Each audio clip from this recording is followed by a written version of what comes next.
Pi Indonesia Economy. Selama ini, Pi Network hampir selalu dibahas dari sudut yang sama. Angka di aplikasi, jumlah koin, perkiraan harga, waktu untuk menjual. Padahal, jika seluruh perhatian hanya berhenti di sana, ada satu bagian yang justru terlewat. Bukan karena tidak penting, tetapi karena tidak terlihat secara langsung. Pertanyaan seperti kapan bisa dijual, berapa nilainya, dan kapan bisa dicairkan, itu wajar. Namun pertanyaan itu berada di tahap akhir dari sebuah sistem. Sementara sistemnya sendiri masih terus dibangun, diuji, dan diperluas. Di sisi lain, perubahan yang terjadi tidak dimulai dari harga. Perubahan itu dimulai dari cara identitas diverifikasi, bagaimana transaksi terjadi tanpa perantara berlapis, dan bagaimana akses ke ekonomi digital mulai dibuka tanpa hambatan teknis yang kompleks. Dalam konteks negara dengan lebih dari 200 juta pengguna internet, perubahan seperti ini bukan sekadar perkembangan teknologi. Ini menyentuh struktur dasar bagaimana masyarakat berinteraksi dengan sistem keuangan digital. Masalah utamanya bukan pada ada atau tidaknya nilai. Masalahnya terletak pada kesenjangan pemahaman. Sebagian besar melihat hasil yang ingin dicapai, tetapi belum melihat proses yang sedang berjalan. Dan dalam sistem seperti ini, yang menentukan bukan siapa yang paling cepat bereaksi terhadap harga, tetapi siapa yang memahami arah pembangunan sejak awal. Perhatikan setiap bagian dengan cermat.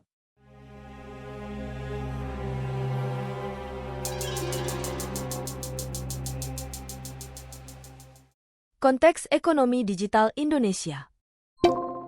Indonesia menempati posisi besar dalam peta ekonomi digital global. Lebih dari 215 juta penduduk telah terhubung ke internet pada tahun 2025.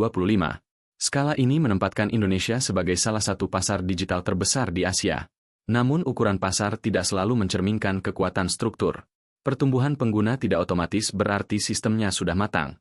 Sejak 12 Januari 2025, kewenangan pengawasan aset kripto di Indonesia mulai beralih dari Bapepti ke Otoritas Jasa Keuangan, OJK, sebagaimana diatur dalam Undang-Undang Nomor 4 Tahun 2023 atau Undang-Undang P2SK. Transisi ini berjalan bertahap, dengan penyesuaian kelembagaan, perizinan, dan pengawasan. Salah satu implikasinya adalah munculnya mekanisme seleksi melalui whitelist penyelenggara aset keuangan digital dan kripto berizin. Artinya, tidak semua platform dapat beroperasi secara bebas. Ada standar kepatuhan, transparansi, dan pengawasan yang harus dipenuhi. Perubahan ini menunjukkan arah yang jelas. Aset digital tidak lagi diposisikan sekadar sebagai komoditas alternatif, tetapi mulai diintegrasikan ke dalam kerangka sistem keuangan yang diawasi. Namun di balik pertumbuhan ini, ada struktur yang belum sepenuhnya merata. Sebagian besar aktivitas digital masih bergantung pada perantara terpusat.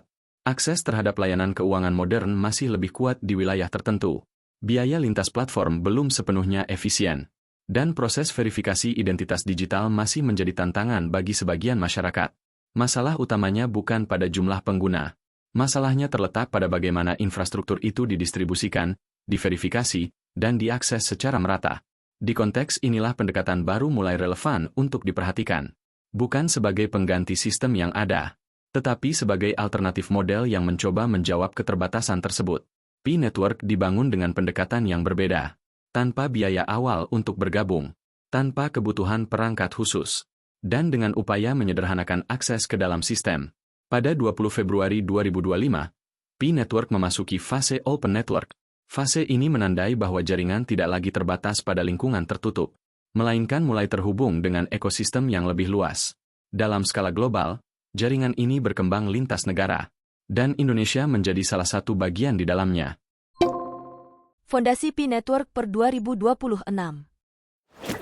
Sebelum membahas lebih jauh, ada beberapa data dasar yang perlu dipahami secara utuh. Per Mei 2026, Pi Network mencatat lebih dari 18 juta pengguna yang telah menyelesaikan proses KYC.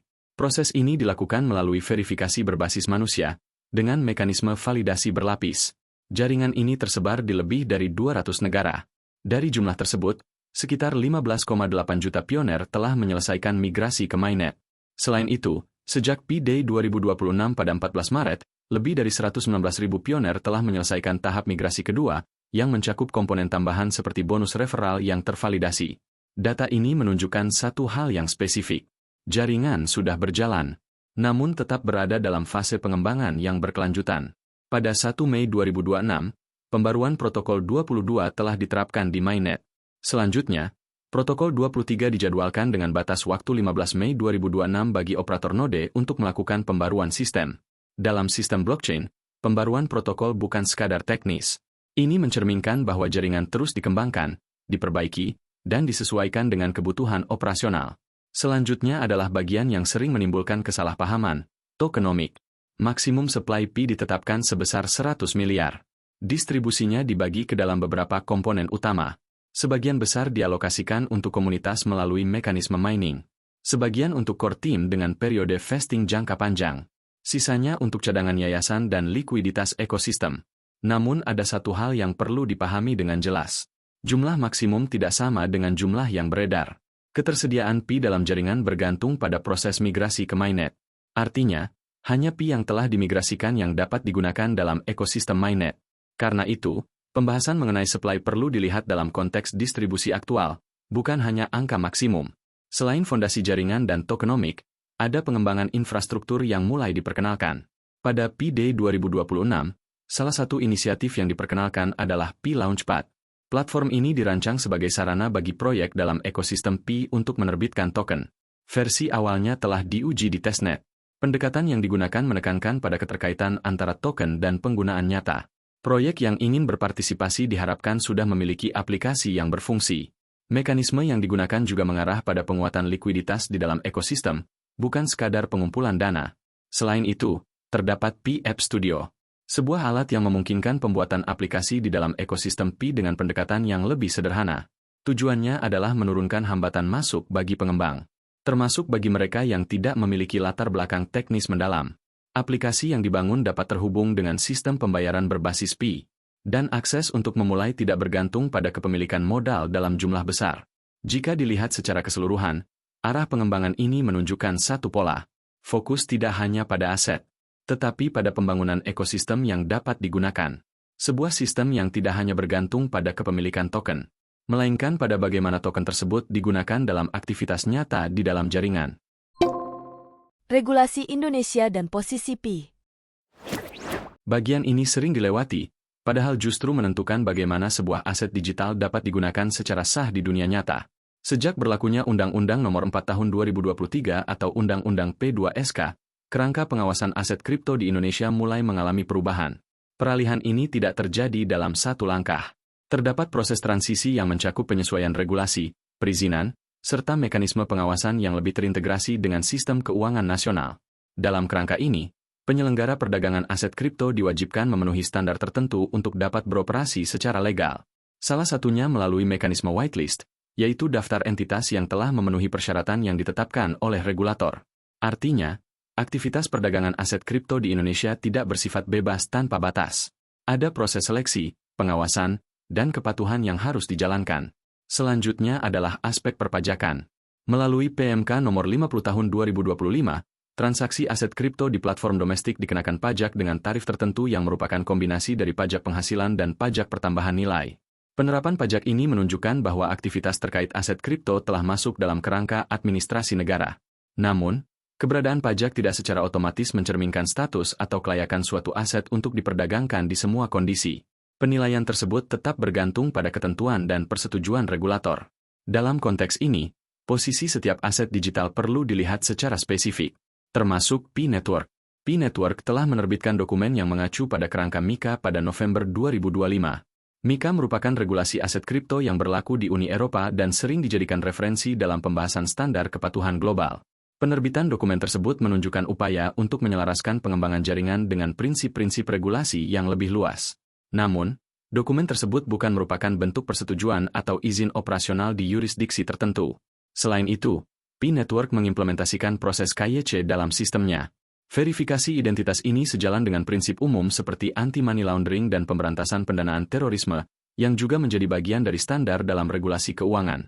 Terdapat pula mekanisme KYB, yaitu verifikasi untuk entitas bisnis yang berpartisipasi dalam ekosistem.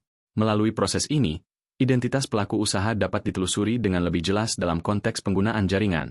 Namun ada satu hal yang perlu dipahami secara objektif. Per saat ini, Pi Network belum termasuk dalam daftar whitelist OJK untuk diperdagangkan melalui platform exchange domestik di Indonesia. Konsekuensinya jelas. Aset tersebut belum memiliki jalur perdagangan resmi dalam sistem yang diawasi regulator di Indonesia. Hal ini bukan kesimpulan akhir. Proses perizinan dalam kerangka OJK memiliki persyaratan administratif, teknis, serta aspek likuiditas yang harus dipenuhi. Dan setiap aset digital mengikuti proses yang berbeda, dengan waktu yang tidak selalu sama. Karena itu, posisi P-Network saat ini lebih tepat dipahami sebagai jaringan yang masih berada dalam tahap pengembangan dan penyesuaian terhadap berbagai kerangka regulasi. Fokus utamanya belum pada perdagangan di setiap yurisdiksi, melainkan pada pembangunan sistem yang dapat memenuhi standar yang diperlukan ketika akses tersebut dibuka. Yang menjadi penting untuk dipahami bukan hanya status saat ini, tetapi bagaimana arah pengembangan tersebut disesuaikan dengan kerangka regulasi yang berlaku. Dampak nyata Pi pada ekonomi Indonesia. Bagian ini sering tertutup oleh pembahasan harga dan spekulasi. Padahal yang lebih penting adalah apa yang sudah berjalan, dan bagaimana arah dampaknya terbentuk. Pada awal 2026, diumumkan inisiatif P-Network Ventures dengan nilai alokasi sebesar $100 juta dalam kombinasi P dan USD. Dana ini berasal dari cadangan yang telah ditetapkan dalam struktur tokenomik sejak awal. Fokusnya adalah mendukung pengembangan ekosistem. Targetnya mencakup startup dari tahap awal hingga pertumbuhan, dengan sektor seperti kecerdasan buatan, teknologi keuangan, e-commerce, dan gaming. Artinya, terdapat sumber daya yang diarahkan untuk mendorong aktivitas ekonomi di dalam jaringan. Namun, dampaknya tidak terjadi secara instan. Efeknya bergantung pada bagaimana proyek-proyek tersebut berkembang dan digunakan dalam jangka waktu tertentu.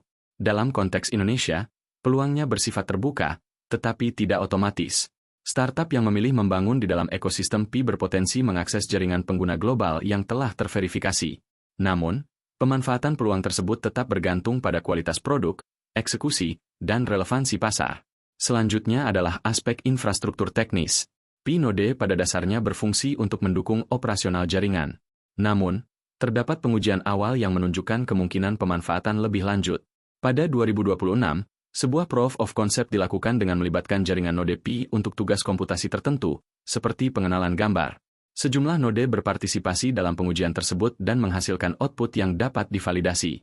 Hasil ini menunjukkan potensi. Namun penting untuk dipahami, ini masih berada pada tahap uji coba, bukan implementasi skala penuh.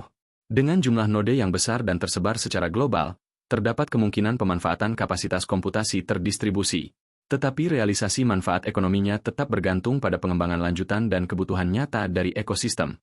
Bagi pengguna di Indonesia yang menjalankan node, posisi ini lebih tepat dipahami sebagai partisipasi dalam infrastruktur, bukan sebagai sumber pendapatan yang sudah pasti atau terstandarisasi. Ada satu komponen lain yang sudah berjalan lebih konkret. Sistem KYC dalam P-Network tidak hanya berfungsi sebagai verifikasi identitas. Sebagian proses validasi dilakukan oleh pengguna yang telah terverifikasi. Dalam skala tertentu, ratusan juta tugas validasi telah diselesaikan oleh individu nyata di dalam jaringan. Kontribusi ini dihargai melalui mekanisme insentif dalam bentuk Pi. Model ini menunjukkan pendekatan yang berbeda. Sebagian fungsi yang biasanya dilakukan oleh sistem terpusat dialihkan menjadi aktivitas yang dijalankan oleh pengguna itu sendiri. Namun, seperti komponen lainnya, nilai ekonominya bergantung pada bagaimana sistem ini terus digunakan dan dikembangkan. Distribusi awal imbalan bagi validator KYC yang dilakukan pada 2026 menunjukkan bahwa mekanisme ini telah diaktifkan. Tetapi skalanya masih berkembang, dan dampaknya perlu dilihat dalam jangka waktu yang lebih panjang. Jika dilihat secara keseluruhan, dampak yang muncul saat ini belum berada pada tahap akhir. Lebih tepat dipahami sebagai fase awal dari pembentukan aktivitas ekonomi di dalam jaringan. Bukan sesuatu yang langsung terasa secara luas, tetapi sesuatu yang mulai terbentuk, seiring dengan berkembangnya penggunaan dan infrastruktur yang mendukungnya. Infrastruktur AI dan P-Node. Ada satu perkembangan yang sering terlewat karena tidak terlihat dalam bentuk harga. Pada 6 dan 7 Mei 2026, dua pendiri P-Network berbicara dalam forum konsensus. Salah satu konferensi blockchain yang mempertemukan pelaku industri, regulator, dan pengembang dari berbagai negara. Topik yang dibahas bukan tentang harga, bukan tentang spekulasi, melainkan tentang integrasi antara Web3, kecerdasan buatan, dan verifikasi identitas manusia. Ini penting untuk dipahami, karena arah teknologi saat ini bergerak ke satu titik yang sama. Kecerdasan buatan berkembang dengan sangat cepat. Namun di saat yang sama, muncul satu kebutuhan baru. Bagaimana membedakan manusia asli dengan sistem otomatis? Dalam konteks ini, identitas digital yang terverifikasi menjadi komponen yang semakin relevan. Bukan sebagai klaim masa depan, tetapi sebagai kebutuhan yang mulai terlihat. P-Network sejak awal membangun sistem berbasis verifikasi identitas melalui KYC, dan arah pengembangannya mulai bersinggungan dengan kebutuhan tersebut. Di sisi lain, pengembangan teknis terus berjalan. Protokol 22 telah diimplementasikan. Protokol 23 dijadwalkan sebagai kelanjutan dari peningkatan jaringan. Di lingkungan pengujian, pengembangan seperti DEX, AMM, dan fitur pembayaran berbasis kontrak pintar mulai diperkenalkan. Akses melalui RPC juga membuka kemungkinan integrasi bagi pengembang eksternal. Semua ini tidak muncul dalam satu waktu, melainkan dibangun secara bertahap. Bagi sebagian orang, proses ini terlihat lambat. Namun dalam sistem infrastruktur, kecepatan tidak selalu menjadi indikator utama. Konsistensi dan stabilitas justru menjadi faktor yang lebih menentukan. Lalu, apa artinya untuk Indonesia? Dalam kondisi saat ini, peluang yang ada belum bersifat otomatis, tetapi terbuka bagi mereka yang memahami cara mengaksesnya. Pelaku usaha dapat melalui proses verifikasi dan mencoba menerima Pi dalam lingkup ekosistem. Pengembang dapat mulai membangun aplikasi dengan alat yang telah disediakan. Pengguna yang menjalankan node berpartisipasi dalam menjaga jaringan. Semua ini bukan jaminan hasil, tetapi merupakan akses yang sebelumnya tidak tersedia dalam bentuk yang sama. Ada satu hal yang menjadi pembeda. Akses tidak hanya ditentukan oleh kepemilikan aset, tetapi oleh pemahaman terhadap sistem. Selama ini, pertanyaan yang sering muncul berfokus pada kapan bisa digunakan. Namun dalam beberapa bagian, penggunaan itu sudah mulai berjalan, meskipun masih dalam skala yang berkembang. Karena itu, yang menjadi pembatas bukan hanya waktu, tetapi cara melihat sistem itu sendiri. Di titik ini, ada satu pertanyaan sederhana yang bisa menjadi bahan diskusi.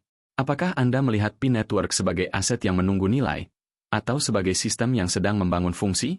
Dan dari dua pendekatan itu, menurut Anda, mana yang lebih menentukan dalam jangka panjang?